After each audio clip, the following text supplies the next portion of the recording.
Hello, good morning, जोहार। मैं संजय और आप देख रहे हैं न्यूज झारखंड। समय हो चला है झारखंड की खबरों को जानने का, उनसे अपडेट होने का। तो चलिए जानते हैं आज की झारखंड की 25 मुख्य बड़ी खबरों को। उससे पहले अगर आप न्यूज झारखंड चैनल पर नए हैं तो प्लीज चैनल को सब्सक्राइब करके बेल आइकन प्रेस कर दीजिए, जिससे आप तक झारखंड की हर एक छोटी बड़ी खबर का अपडेट आप तक पहुंचता रहे। तो चलिए शुरुआत करते हैं आज की पहली और महत्वपूर्ण बड़ी खबर से। झारखंड के युवाओं के लिए बड़ी खुशखबरी। जेल कक्षपाल के 1733 पदों पर निकली वैकेंसी। इस दिन से 10वीं पास कर सकते हैं आवेदन। झारखंड में सरकारी नौकरी की तैयारी कर रहे युवाओं के लिए बड़ी खुशखबरी है। झारखंड कर्मचारी चयन आयोग जेएसएससी ने जेल कक्षपाल के 1733 पदों पर भर्ती के लिए ऑनलाइन आवेदन की संशोधित तारीखें जारी कर दी है। पहले यह आवेदन प्रक्रिया 7 नवंबर 2025 से शुरू होनी थी, लेकिन अब इसे आगे बढ़ाते हुए 9 जनवरी 2026 से शुरू करने का फैसला लिया गया है।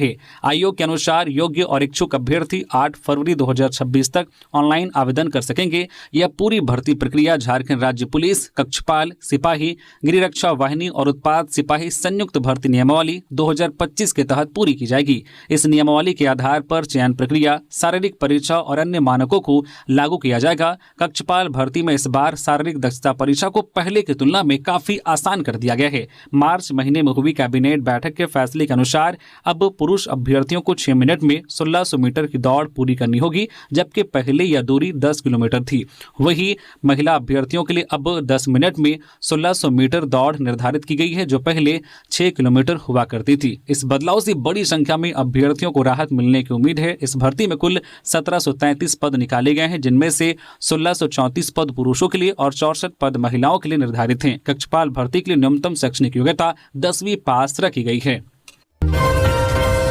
सीएम ने किया रांची के धुरवा डैम कंस्ट्रक्शन पर्यटन विकास की ठोस योजना तैयार करने का निर्देश। नए साल के आगाज पर मुख्यमंत्री हेमंत सोरेन ने शनिवार को रांची शहर का दौरा करते हुए धुरवा डैम एवं अन्य जो पिकनिक स्पॉट का निरीक्षण किया। इस दौरान उन्होंने वहां की भौगोलिक स्थिति, सुरक्षा व्यवस्था तथा क्षेत्र में पर्यटन विकास की संभावनाओं का विस्तार पूर्वक अवलोकन किया। मुख्यमंत्री ने चाय की चुस्की के साथ रांची की हरियाली और प्राकृतिक सौंदर्य का भी आनंद लिया। इस मौके पर मुख्यमंत्री ने अधिकारियों को निर्देश दिया है कि धुरवा डैम क्षेत्र में पर्यटन को व्यवस्थित रूप से विकसित करने हेतु ठोस कार्ययोजना तैयार की जाए। इससे स्थानीय लोगों को रोजगार के अवसर प्राप्त होंगे तथा यह क्षेत्र रांची शहर के पर्यटन नक्शे का प्रमुख आकर्षण बनेगा। निरीक्षण के दौरान सोरेन ने स्थानीय दुकानदारों एवं नागरिकों से उनकी समस्याएं सुनी तथा सुझाव लिए। उन्होंने आश्वासन दिया है कि सरकार जन सहभागिता के माध्यम से क्षेत्र के समग्र विकास को प्राथमिकता देगी। परीक्षा देने जा रही छात्रा की सड़क हादसे में मौत। रामगढ़ में बाजार टांड़ के पास टेम्पो पलटा, 100 सड़क पर रख परिजनों ने किया रोड जाम। रामगढ़ जिले के बाजार टांड़ स्थित साई मार्बल के पास शनिवार सुबह एक टेम्पो पलटने से एक छात्रा की मौत हो गई। छात्रा जीएम कॉलेज भुरकुंडा में परीक्षा देने जा रही थी। मृतक की पहचान कोठार निवासी 20 वर्षीय नेहा कुमारी के रूप में हुई है, जो संजय ठाकुर की पुत्री थी। वह अपने घर से भुरकुंडा जाने के लिए टेम्पो में सवार हुई थी। बाजार के पास अचानक टेम्पो अनियंत्रित होकर पलट गया, जिससे नेहा कुमारी गंभीर रूप से घायल हो गई। स्थानीय लोगों की मदद से नेहा को सदर अस्पताल रामगढ़ भेजा गया, जहाँ डॉक्टरों ने उसे मृत घोषित कर दिया। घटना के बाद टेम्पो चालक वाहन समेत मौके से फरार हो गया। हादसे की खबर फैलते ही परिजन और ग्रामीण आक्रोशित हो गए। उन्होंने शव का पोस्टमार्टम कराने से इनकार कर दिया और शव को सदर अस्पताल से वापस दुर्घटना स्थल बाजार टांड़ ले गए। वहां उन्होंने शव को सड़क पर रखकर मुआवजे की मांग को लेकर सड़क जाम कर दिया। कोडरमा प्रशासन ने मीता ऐप किया लॉन्च। नागरिक अब घर बैठे सीधे शिकायतें दर्ज करा सकेंगे। क्यूआर कोड भी किया गया जारी। आम जनता की शिकायतों को सीधे जिला प्रशासन तक पहुंचाने के लिए कोडरमा जिला प्रशासन ने राज्य सरकार के मार्गदर्शन में मीता नामक एक ऐप लॉन्च किया है। इसका मुख्य उद्देश्य नागरिकों को अपनी शिकायतें, सुझाव और जनसेवा से जुड़ी सुविधाएं ऑनलाइन दर्ज कराने में सक्षम बनाना है। इस ऐप के माध्यम से नागरिक सीधे प्रशासन तक अपनी बात पहुंचा सकते हैं। ऐप पर शिकायत दर्ज होते ही प्रशासनिक टीम त्वरित कार्रवाई में जुट जाती है, जिससे समस्याओं का समाधान तेजी से हो सके। कोडरमा उपायुक्त ऋतुराज ने बताया कि जिला प्रशासन हमेशा से आम लोगों की समस्याओं को प्राथमिकता देता रहा है। इसी क्रम में जिले में हर हफ्ते मंगलवार और शुक्रवार को जनता दरबार का आयोजन किया जाता है, जहां लोग की समस्याओं को सुनकर उनका समाधान किया जाता है। उपायुक्त ने बताया कि इसके बावजूद कई लोग ऐसे हैं जो जिला मुख्यालय से दूर होने या अन्य कारणों से जनता दरबार में शामिल नहीं हो पाते हैं। ऐसे लोगों से संबंधित शिकायतें मिलने के बाद राज्य सरकार के दिशा निर्देश पर मीता ऐप को लॉन्च किया गया है। ऐप को लोगों के लिए और अधिक सुगम बनाने के लिए इसका एक QR कोड भी जारी किया गया है। यह QR कोड फिलहाल जिला मुख्यालय के सभी कार्यालय के बाहर लगाया गया है। भविष्य में इसे हर प्रखंड कार्यालय और भीड़ भाड़ वाले इलाकों में भी लगाने की योजना है।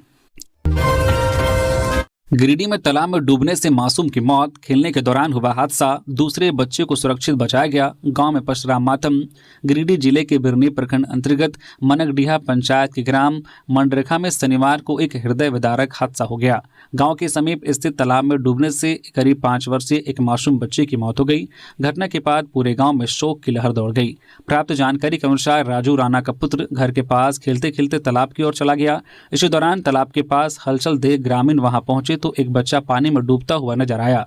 ग्रामीणों ने तत्परता दिखाते हुए बच्चे को तालाब से बाहर निकाला और इलाज के लिए नजदीकी अस्पताल पहुंचाया। उस समय किसी को यह अंदेशा नहीं था कि दूसरा बच्चा भी तालाब में डूब गया है। कुछ देर बाद जब बच्चे की मां ने अपने बेटे को आसपास नहीं पाया तो उनकी खोजबीन शुरू हुई।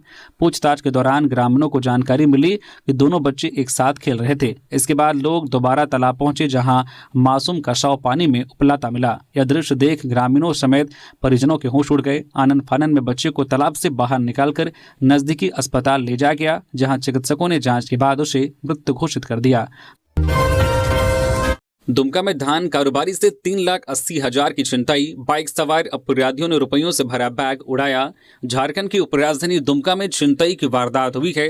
दुमका गोड्डा सीमा पर स्थित हंसडीहा के मुख्य बाजार में शनिवार को अपराधियों ने सेवानिवृत्त शिक्षक सह धान व्यवसायी नंदलाल भगत से उनके घर के दरवाजे के बाहर से रुपये से भरा बैग झपट कर फरार हो गए। बैग में 3,80,000 रुपये थे। वही जानकारी मिलने के बाद पुलिस मामले की जाँच में जुट गई है। पुलिस से मिली जानकारी के अनुसार दुमका के हंसडीहा बाजार निवासी धान व्यवसायी नंदलाल भगत के पुत्र राजेश भगत ने SBI हंसडीहा ब्रांच से 4.5 लाख रुपए निकाले थे। रुपए लेकर वह हंसडीहा के गोड्डा रोड स्थित अपने विशाल इंटरप्राइजेस प्रतिष्ठान पहुंचे, जहां उन्होंने 70,000 रुपए अपने पास रखकर शेष राशि 3,80,000 रुपए अपने पिता नंदलाल भगत को देकर घर भेज दिया। नंदलाल भगत अपने प्रतिष्ठान से करीब 500 मीटर दूरी पर स्थित जैसे ही अपने घर के दरवाजे पर पहुंचे थे कि बाइक सवार 2 युवकों ने उनसे पैसों से भरा बैग छीन लिया। छिनताई की वारदात के समय 80 वर्षीय नंदलाल भगत काफी बहादुरी के साथ अपराधियों से भिड़ गए। अपराधी रुपयों से भरा बैग छीनने के दौरान उन्हें घसीटते हुए सड़क पर ले गए। लड़ते हुए नंदलाल जख्मी हो गए। इसी क्रम में अपराधी रुपयों से भरा बैग लेकर हंसडीहा चौक होते हुए फरार हो गए। अगर समय पर आसपास के लोग उनके साथ आ जाते तो अपराधी मौके पर ही पकड़ी भी जा सकते थे। इधर घटना की जानकारी मिलते ही हंसडीहा के प्रभारी थाना प्रभारी जिम्मी हांसदा और SI दिलीप हांसदा ने अपराधियों का पीछा भी किया, लेकिन सफलता नहीं मिली। पुलिस टीम घटनास्थल के आसपास लगे CCTV कैमरे का फुटेज खंगाल रही है। पिता का सपना पूरा करने के लिए बना फर्जी IAS पलामू में हुआ गिरफ्तार। 4 बार दे चुका था UPSC की परीक्षा, 6 साल से कर रहा था धोखाधड़ी। पलामू जिले की हुसैनाबाद पुलिस ने एक सातिर जालसाज को गिरफ्तार किया है, जो पिछले करीब 6 वर्षों से खुद को फर्जी IAS और IPTAFS अधिकारी बताकर लोगों को गुमराह कर रहा था। इस मामले का खुलासा तब हुआ जब हैदरनगर थाना क्षेत्र के कुकही निवासी राजेश कुमार एक जमीन विवाद की पैरवी के लिए हुसैनाबाद थाना प्रभारी से मिलने पहुंचा।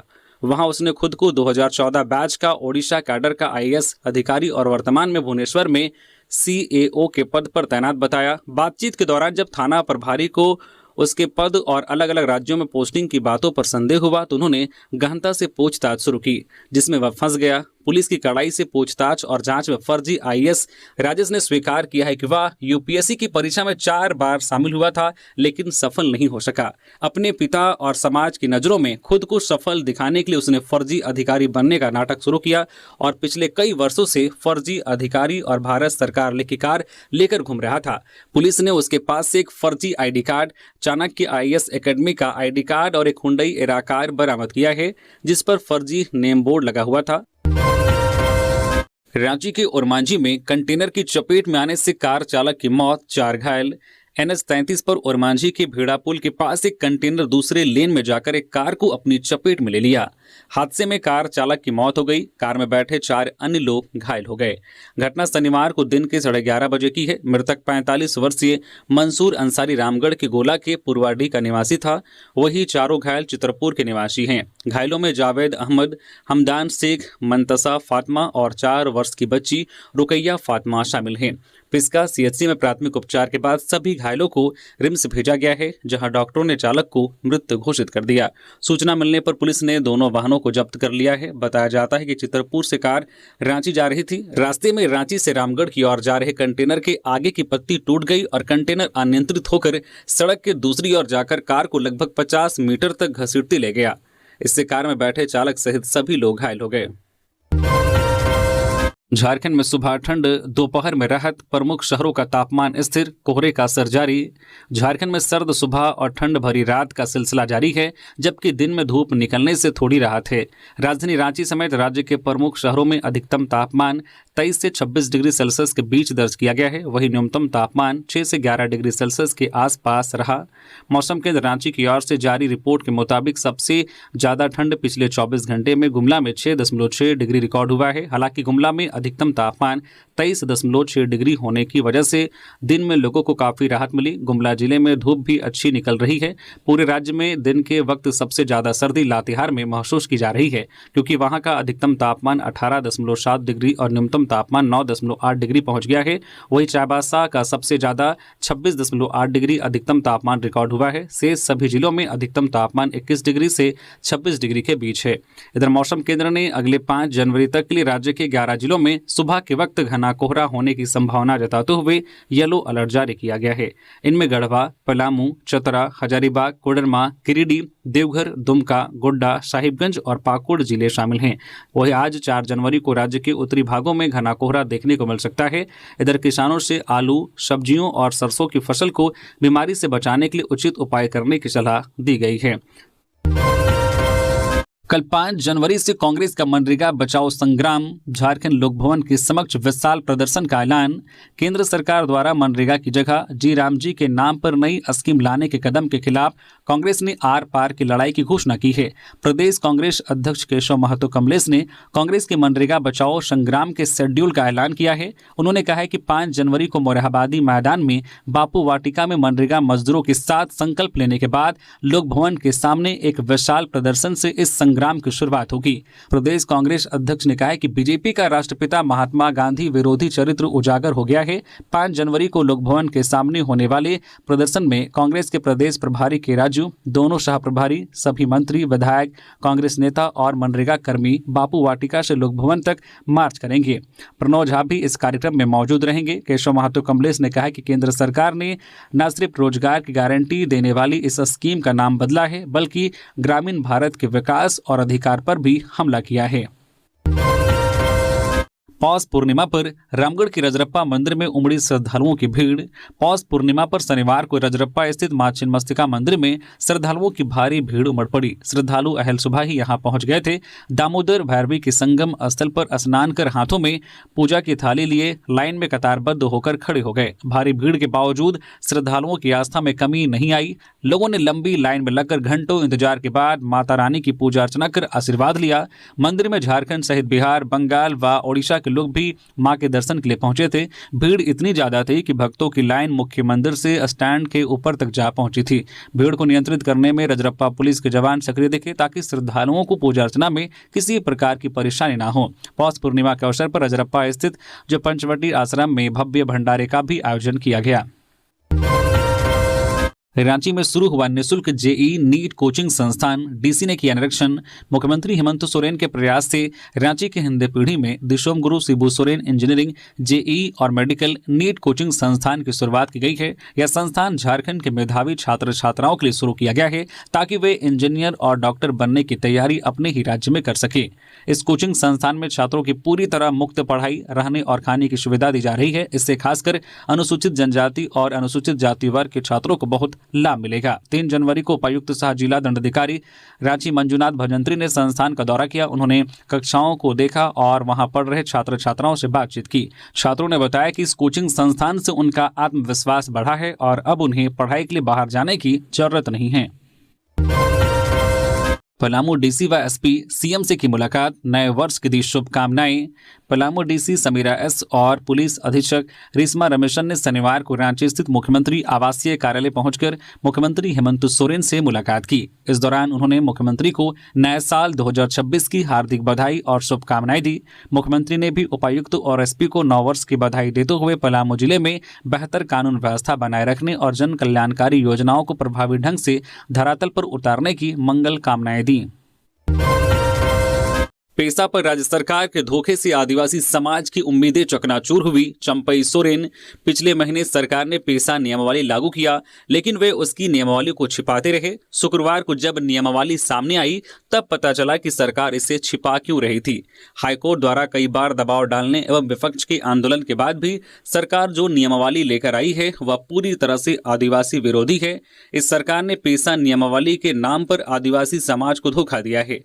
अगर आप पिछली नियमावली से तुलना करें तो इस सरकार ने इसके मूल स्वरूप को ही बदल दिया है। पूर्व मुख्यमंत्री चंपई सोरेन ने मीडिया को जारी बयान में ये बातें कही हैं। उन्होंने कहा है कि सबसे बड़ा बदलाव तो यह है कि इसके गठन में रूढ़िजन्य विधि एवं धार्मिक प्रथा जैसे शब्द गायब हैं। जब भारतीय संविधान की धारा 13(3) का में भी रूढ़िजन्य प्रथाओं को स्पष्ट तौर पर पहचान दी गई है, तो इसे हटाकर यह सरकार किसको फायदा पहुंचाना चाहती है। अगर आप ग्राम सभा के गठन में रूढ़िजन्य व्यवस्था को दरकिनार कर देंगे तो फिर वैसे पेशा का क्या मतलब है। यह पेशा की मूल भावना का खुला उल्लंघन है। पेशा कानून का मुख्य मकसद ही आदिवासी समाज की रूढ़िजन्य विधियों, सामाजिक धार्मिक प्रथाओं एवं परंपराओं को संरक्षण देना है। समायोजन की मांग को लेकर बर्खास्त अनुसेवकों की पदयात्रा शुरू, जाएंगे सीएम आवास।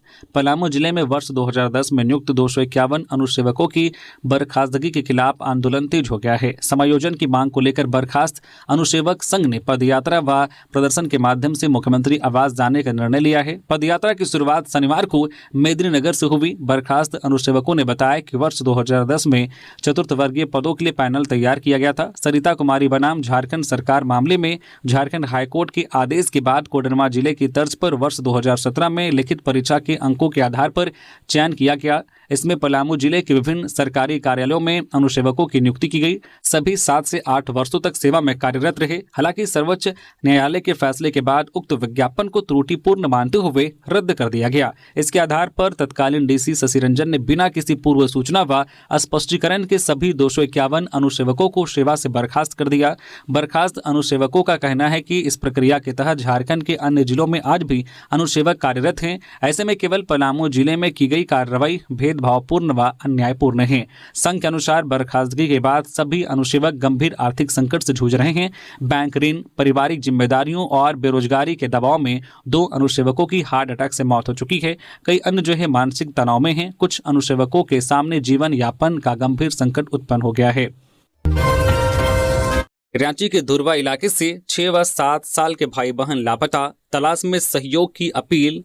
धुरवा थाना क्षेत्र के मौसीबाड़ी इलाके से 2 मासूम भाई बहन बीते 2 जनवरी की शाम करीब 4 बजे से लापता हो गए हैं। दोनों बच्चे आपस में भाई बहन थे। भाई 7 वर्षीय अंश और बहन 6 वर्षीय अंशिका कुमारी है। बच्चे के पिता का नाम सुनील कुमार है। दोनों भाई बहन 2 जनवरी की शाम लगभग 4 बजे धुरवा स्थित शालीमार बाजार से गुम हो गए। दोनों बच्चे एक साथ थे और तब से उनका कोई पता नहीं चल पाया है।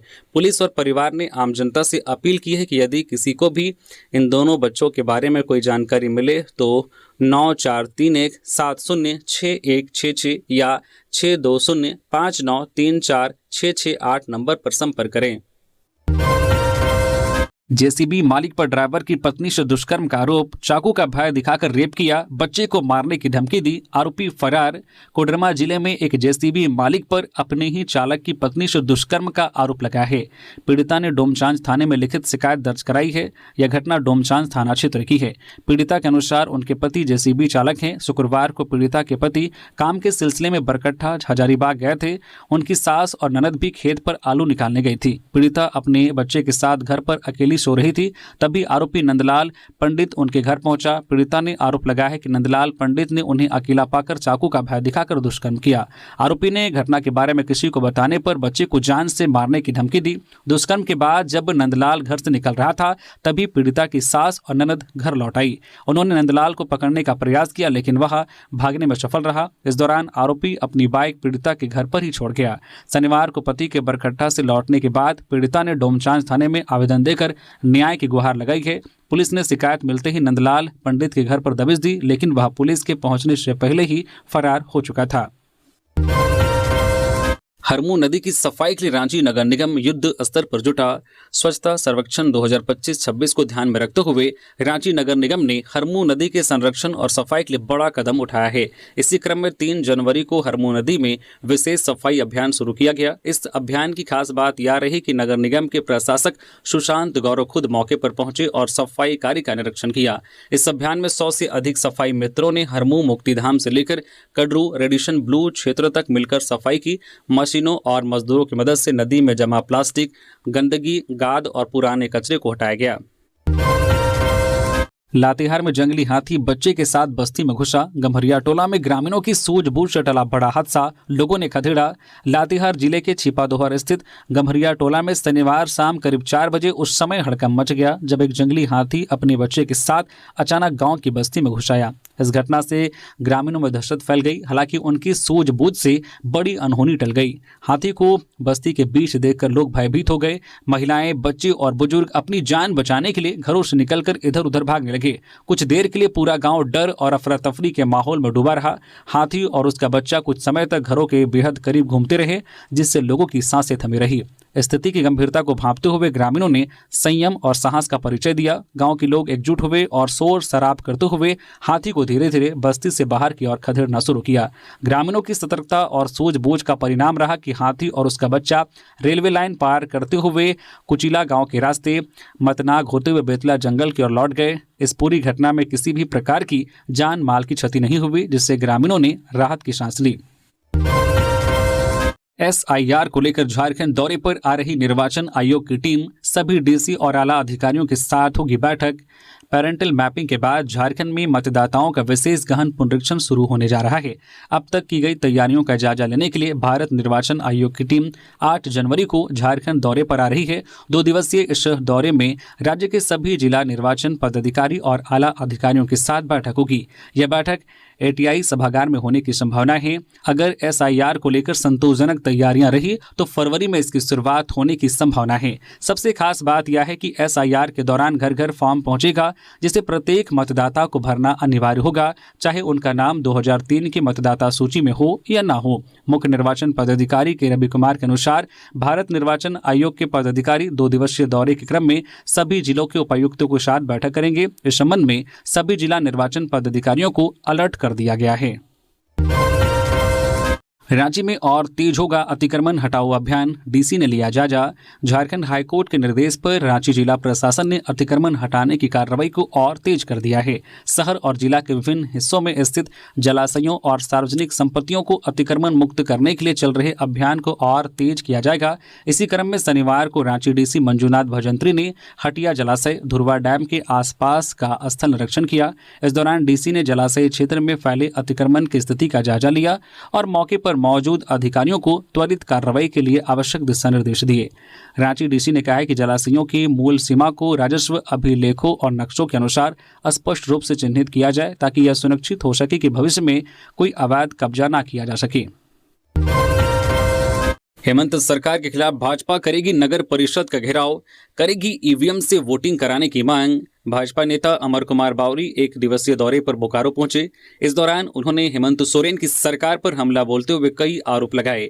उन्होंने 7 जनवरी को नगर निकाय चुनाव जल्द कराने को लेकर नगर परिषद का घेराव करने की बात कही। इसको लेकर चास के मगध बैंक्वेट हॉल में बोकारो भाजपा की बैठक पूर्व विधायक अमर कुमार बावरी की अध्यक्षता में आयोजित की गई। बोकारो में पूर्व विधायक अमर कुमार बावरी की अध्यक्षता में हुई बैठक में नगर परिषद का घेराव को लेकर रणनीति बनाई गई। बैठक में सभी नेताओं को अधिक से अधिक लोगों के साथ घेराव में मौजूद रहने का निर्देश दिया गया। पूर्व विधायक अमर बावरी ने भाजपा कार्यकर्ताओं को संबोधित करते हुए कहा कि हम लोगों को सरकार पर दबाव बनाना है। उन्होंने कहा कि नगर निकाय और नगर पंचायत का चुनाव दलीय आधार पर होना चाहिए। अमर बावरी ने कहा कि मौजूदा सरकार दलीय आधार पर नगर निकाय चुनाव नहीं कराना चाहती है। बीजेपी नेता अमर कुमार बावरी ने कहा कि वर्तमान सरकार नगर निकाय चुनाव को टालना चाहती है, जिसके कारण वह टाल मटोल कर रही है। असामाजिक तत्वों ने महिला के ऑटो में लगाई आग। गुमला में बच्चे को लेकर चलाती थी ऑटो, मुखिया से पा चुकी है सम्मान। गुमला जिले के अरमई पंचायत के पुग्गू बड़का टोली गांव में महिला लीना पिगरा के टेम्पो में अज्ञात अपराधियों ने आग लगा दी। लीना अपने 1.5 वर्षीय बच्चे के साथ टेम्पो चलाकर परिवार का भरण पोषण करती थी। उनके पति जो मुंदर साय पेकरा छत्तीसगढ़ निवासी हैं और पुग्गू में रहते हैं। लीना ने हड़िया दारू बेचने की सलाह ठुकराकर आत्मसम्मान के साथ टेम्पो चलाने का काम शुरू किया था। उनके इस कार्य को देखते हुए फसिया पंचायत के मुखिया नरेश उरांव ने 18 दिसंबर को उन्हें सम्मानित भी किया था। लीना ने बताया कि घटना से 3 दिन पहले उनके टेम्पो के चक्के की चोरी कर ली गई थी। इसके बाद नए साल की रात करीब 8:30 बजे अज्ञात आपराधिक तत्वों ने उनके टेम्पो में आग लगा दी। इस मामले को लेकर लीना ने गुमला थाना में लिखित शिकायत दर्ज कराया है। घटना की जानकारी मिलने के बाद थाना प्रभारी महेंद्र करमाली दलबल के साथ गाँव पहुंचे और जाँच पड़ताल शुरू की। मुख्यमंत्री को बधाई देने वालों का सिलसिला जारी।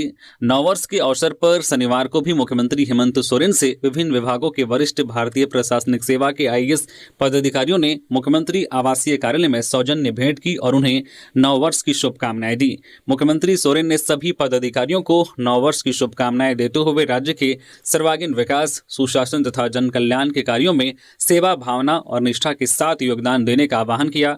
उन्होंने कहा कि नया वर्ष राज्य के विकास कार्यों को और अधिक गति प्रदान करने का संकल्प लेकर आए, जिससे झारखंड की जनता को सुशासन और समृद्धि का लाभ प्राप्त हो। रांची में अफीम तस्करी का भंडाफोड़, 3 किलो 758 ग्राम के पार्सल के साथ एक तस्कर गिरफ्तार। रांची लोअर बाजार थाना क्षेत्र में पुलिस ने मादक पदार्थ तस्करी के खिलाफ कार्रवाई करते हुए 3 किलो 758 ग्राम अफीम के साथ एक युवक को गिरफ्तार किया है। पुलिस को सूचना मिली थी कि एक व्यक्ति लालपुर की ओर से कांटा टोली की तरफ नशीला पदार्थ लेकर जा रहा है। सूचना मिलते ही सिटी एसपी के निर्देश पर लोअर बाजार थाना क्षेत्र में छापेमारी की गई। छापेमारी के दौरान एक युवक बैग लेकर आता हुआ दिखाई दिया। पुलिस द्वारा रुकने का इशारा करने पर युवक भागने लगा, लेकिन पुलिस बल ने घेराबंदी कर उसे पकड़ लिया। तलाशी के दौरान उसके बैग से काले रंग के प्लास्टिक में रखे 2 पारदर्शी प्लास्टिक पैकेट मिले, जिनमें काले रंग का चिपचिपा पदार्थ पाया गया, जो अफीम जैसा प्रतीत हुआ। जांच में अफीम का कुल वजन 3 किलो 758 ग्राम पाया गया। गिरफ्तार युवक की पहचान मोहम्मद जुबैर अंसारी के रूप में हुई है। पुलिस ने आरोपित के पास से 2300 रुपए नगद, अफीम, Aadhaar card, PAN card, driving licence और एक मोबाइल फोन भी बरामद किया है। पुलिस अब यह पता लगाने में जुटी है कि आरोपित अफीम कहां से लाया था और उससे कहां सप्लाई करने वाला था। गढ़वा में 50 लाख की लूट का खुलासा नहीं, स्वर्ण व्यवसायियों ने दुकानें की बंद। गढ़वा जिले में स्वर्ण व्यवसायी के घर और दुकान शुभ लक्ष्मी में हुई करीब 50 लाख रुपए की लूट का अब तक पुलिस खुलासा नहीं कर सकी है। घटना के विरोध में शनिवार को स्वर्ण व्यवसायियों ने अपनी दुकानें बंद रखी और पुलिस से जल्द कार्रवाई की मांग की। मामला गढ़वा जिले के विशनपुरा थाना क्षेत्र का है, जहां स्वर्ण व्यवसायी ओम प्रकाश गुप्ता की दुकान से सोना चांदी के गहनों की करीब 50 लाख रुपए की लूट की गई थी। घटना को एक सप्ताह बीत जाने के बावजूद पुलिस अब तक किसी ठोस नतीजे पर नहीं पहुंच सकी है। पुलिस रोजाना संदेह के आधार पर लोगों को हिरासत में लेकर पूछताछ कर रही है, लेकिन पूछताछ के बाद उन्हें छोड़ दिया जा रहा है।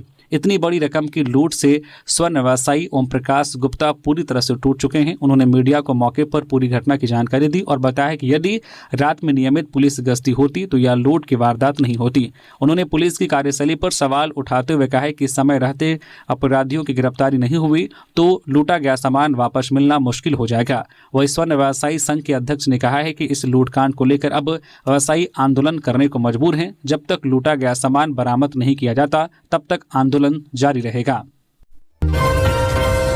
सीएम से मिले मंत्री चमरा लिंडा, हफीजुल हसन और विधायक मथुरा महतो, दी नववर्ष की बधाई। मुख्यमंत्री हेमंत सोरेन से शनिवार को कांके रोड स्थित मुख्यमंत्री आवासीय कार्यालय में कैबिनेट मंत्री चमरा लिंडा, मंत्री हफीजुल हसन तथा सत्तारूढ़ दल के मुख्य सचेतक मथुरा प्रसाद महतो ने मुलाकात की। इस दौरान उन्होंने मुख्यमंत्री को नववर्ष 2026 की शुभकामनाएं एवं बधाई दी। मुख्यमंत्री ने भी सभी को नववर्ष की मंगल कामनाएं दी और राज्यवासियों के सुख, समृद्धि तथा विकास की कामना की। धनबाद के धनसार में नदी किनारे गड्ढे में मिला शव, जांच में जुटी पुलिस। धनबाद के धनसार थाना क्षेत्र में जोड़िया नदी किनारे डोभानुमा गड्ढे में शनिवार को एक व्यक्ति का शव पड़ा मिला। खबर फैलते ही घटनास्थल पर लोगों की भीड़ जुट गई। धनसार थाना पुलिस भी मौके पर पहुंची और स्थानीय लोगों की मदद से शव को गड्ढे से बाहर निकलवाया। पुलिस ने शव को पोस्टमार्टम के लिए भेज दिया है। मृतक की पहचान नहीं हो सकी है। पुलिस हर पहलू से जांच कर रही है। आसपास के थाना क्षेत्रों में गुमशुदगी के मामलों की जानकारी भी जुटा रही है। धनबाद में अब लॉटरी से मिलेगा फ्लैट, अतिक्रमणकारियों पर होगी सख्त कार्रवाई। संजय पासवान। झारखंड राज्य आवास बोर्ड के अध्यक्ष संजय लाल पासवान शनिवार को धनबाद पहुंचे। उन्होंने सर्किट हाउस में मीडिया से बातचीत में आवास बोर्ड की संपत्तियों के प्रबंधन, पारदर्शी आवंटन प्रक्रिया व भविष्य की योजनाओं को लेकर अहम घोषणाएं की। कहा कि धनबाद में आवास बोर्ड के जितने भी फ्लैट तैयार हैं उनका आवंटन अब लॉटरी के माध्यम से किया जाएगा। इसका मुख्य उद्देश्य प्रक्रिया को पारदर्शी बनाना ताकि जरूरतमंद लोगों को बिना किसी भेदभाव के आवास मिल सके। उन्होंने कहा कि बोर्ड के खाली पड़े जमीनों के आवंटन को लेकर भी योजनाएं बनाई गई है। लॉटरी और नीलामी के माध्यम से जमीन आवंटित की जाएगी। वही बोर्ड की संपत्तियों पर अवैध कब्जे को लेकर अध्यक्ष ने कड़ा रुख अपनाते हुए कहा कि जिन लोगों ने बोर्ड की जमीन या फ्लैटों पर अवैध रूप से कब्जा कर रखा है उनके खिलाफ सख्त कार्रवाई जारी रहेगी। रिम्स में किडनी ट्रांसप्लांट का रास्ता साफ, 9 जनवरी को अहम बैठक। झारखंड के सबसे बड़े सरकारी अस्पताल रिम्स में किडनी ट्रांसप्लांट सेवा शुरू करने की दिशा में सरकार ने एक बड़ा कदम बढ़ाया है। इसके साथ ही राज्य के अन्य सरकारी अस्पतालों में भी चरणबद्ध तरीके से किडनी ट्रांसप्लांट सुविधा उपलब्ध कराने की योजना पर काम किया जा रहा है। इस पहल से झारखंड के किडनी रोगियों को राज्य से बाहर इलाज कराने की मजबूरी से राहत मिलने की उम्मीद है। स्वास्थ्य, चिकित्सा, शिक्षा एवं परिवार कल्याण विभाग झारखंड सरकार के उप सचिव ध्रुव प्रसाद द्वारा इस संबंध में पत्र जारी किया गया है। पत्र के अनुसार 9 जनवरी 2026 को 11:30 बजे एक महत्वपूर्ण एडवाइजरी कमेटी की बैठक आयोजित की जाएगी। मनरेगा से छेड़छाड़ बर्दाश्त नहीं, गांधी व गरीब को मिटाना चाहती है भाजपा। राजेश ठाकुर। मनरेगा का नाम बदलने के खिलाफ कांग्रेस 5 जनवरी से पूरे झारखंड में धरना प्रदर्शन करेगी। आंदोलन की शुरुआत राजधानी रांची स्थित बापू वाटिका से होगी। यह जानकारी शनिवार को धनबाद पहुंचे कांग्रेस के पूर्व प्रदेश अध्यक्ष राजेश ठाकुर ने दी। हाउसिंग कॉलोनी स्थित पार्टी कार्यालय में आयोजित प्रेस वार्ता में उन्होंने कहा कि एक और झारखंड सरकार पेशा कानून के माध्यम से गाँव और ग्राम सभा को सशक्त करने का प्रयास कर रही है। दूसरी ओर केंद्र की भाजपा सरकार गांव, गरीब और गांधी को खत्म करने की नीति पर चल रही है। देवघर में कुएं से मिली मां बेटी की लाश, परिजनों का पति पर मारपीट करने का आरोप, ससुराल पक्ष ने जताई हत्या की आशंका। देवघर में जसीडीह थाना क्षेत्र के पदन बेरा गांव में शनिवार को एक दर्दनाक घटना सामने आई। यहां एक कुएं से एक महिला और उसकी 1 वर्षीय बच्ची का शव बरामद किया गया। मृतकों की पहचान गुड़िया देवी उम्र लगभग 25 वर्षीय और उसकी बेटी पीहू कुमारी 1 वर्षीय के रूप में हुई है। सूचना मिलने पर जसीडीह थाना पुलिस मौके पर पहुंची और दोनों शवों को अपने कब्जे में लेकर पोस्टमार्टम के लिए देवघर सदर अस्पताल भेजा। मृतका के नाना ने बताया कि गुड़िया के पति विष्णु यादव आए दिन मारपीट करता था, जिससे तंग आकर वह कई बार मायके बिहार के जयपुर थाना क्षेत्र के इंदौडी गांव चली जाती थी। हाल ही में समझा बुझाकर उसे ससुराल भेजा गया था। बताया गया है कि 1 वर्षीय बच्ची पीहू का गुरुवार को जन्मदिन था। इसी दिन किसी बात पर पति पत्नी के बीच विवाद हुआ था। वही मृतका के चाचा मंगरू यादव ने ससुराल पक्ष पर हत्या की आशंका जताई है। पुलिस सभी पहलुओं की जाँच में जुट गई है। रांची के सोनाहातू में जंगली हाथियों के आतंक से परेशान ग्रामीण, फसलें बर्बाद, कई लोगों की ले चुके हैं जान। जंगली हाथियों के झुंड के द्वारा लगातार किसानों की फसल को बर्बाद किया जा रहा है। शुक्रवार रात जामुदा गांव में दर्जनों किसान के खेत पर जंगली हाथियों ने लगभग 2 एकड़ पर लगी हुई सब्जी की फसल को पूरी तरह से नष्ट कर दिया। ग्रामीणों की सूचना पर पंचायत समिति सदस्य रूप कुमार साहू किसानों के खेत पर पहुंचे और मुआवजा दिलाने का आश्वासन दिया है। बता दें कि राजधानी रांची के ग्रामीण क्षेत्र सोनाहातू, बुंडू, तमाड़, राहे, सिल्ली में पिछले कई सालों से जंगली हाथी लगातार उत्पात मचा रहे हैं। आए दिन हाथियों की दस्तक न केवल परेशानी का सबब बनी हुई है, बल्कि हाथी किसानों को भी भारी नुकसान पहुंचा रहे हैं, जबकि कई की अब तक मौत भी हो चुकी है। जंगली हाथी सबसे ज्यादा धान और सब्जी की फसल को बर्बाद करते हैं। कई सालों से वन विभाग द्वारा जंगली हाथियों को ग्रामीण क्षेत्रों में आने से रोक पाने में नाकाम साबित हुआ है। इसको लेकर किसानों में भी वन विभाग के खिलाफ भारी आक्रोश देखने को मिल रहा है। सैयद मुश्ताक अली ट्रॉफी का सिमडेगा में भव्य स्वागत, क्रिकेट प्रेमियों में दिखा उत्साह। झारखंड क्रिकेट के इतिहास में स्वर्णिम अध्याय जोड़ने वाली सैयद मुश्ताक अली ट्रॉफी शनिवार को सिमडेगा पहुंची। ट्रॉफी का भव्य स्वागत किया गया। इस अवसर पर उत्सव जैसा माहौल देखने को मिला। ज्ञात हो कि झारखंड क्रिकेट टीम ने शानदार प्रदर्शन कर पहली बार इस प्रतिष्ठित ट्रॉफी पर कब्जा जमाया है। झारखंड टीम के मैनेजर सह सिमडेगा क्रिकेट एसोसिएशन के संरक्षक श्रीराम तुरी के नेतृत्व में ट्रॉफी का स्वागत किया गया। ट्रॉफी को सिमडेगा समाहरणालय के समीप से विशेष स्कॉटिंग के साथ परमवीर अल्बर्टिका स्टेडियम लाया गया। इस दौरान रास्ते भर क्रिकेट प्रेमी और युवा खिलाड़ियों ने तालियों और जयकारों के साथ ट्रॉफी का अभिनंदन किया। तो ये थी आज की झारखंड की टॉप बड़ी खबरें। इसी तरह से झारखंड की हर एक छोटी बड़ी खबर देखने के लिए आप हमारे चैनल न्यूज़ झारखंड चैनल को सब्सक्राइब करके बेल आइकन प्रेस कर दीजिए, जिससे आप तक झारखंड की हर एक छोटी बड़ी खबर का अपडेट आप तक पहुंचता रहे। तो अभी के लिए बस इतना ही, हमें दीजिए इजाजत, फिर मिलते हैं किसी और खबरों के साथ। धन्यवाद।